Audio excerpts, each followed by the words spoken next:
"Where are you heading, buddy?" I muttered, squinting at the taillights of the motorcycle I was following and regretting the impulse that had led me to this course of action.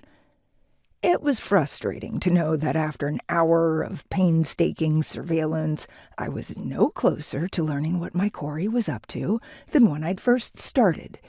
In a city where you could be pretty much anywhere you wanted within half an hour, it was unusual that a trip would take this long, especially at this time of night when traffic was at its lowest.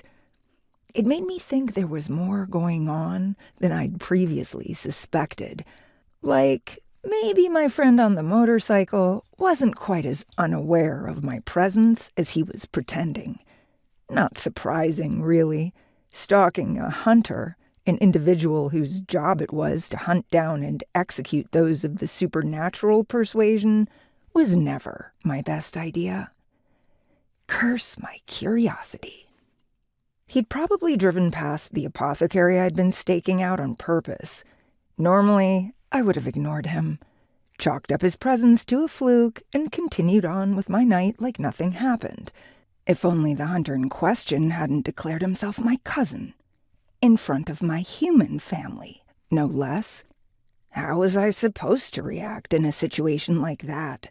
Pretend I didn't have a burning need to find out everything involving him and the rest of his so-called family? Ha! If only. A hunter had already come close to killing me once. Okay, maybe twice.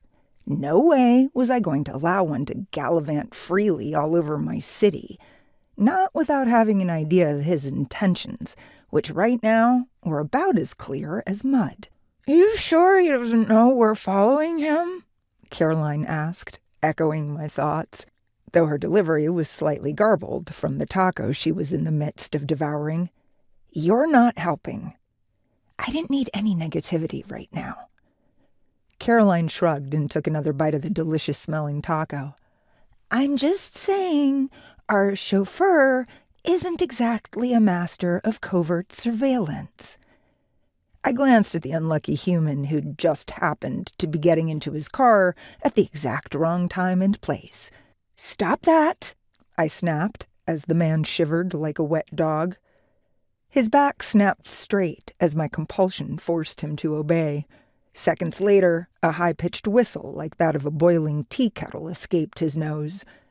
The sound was more irritating than the shivering. I sent Caroline an annoyed look. Now look what you've done. He's scared. He'd just started to calm down, too.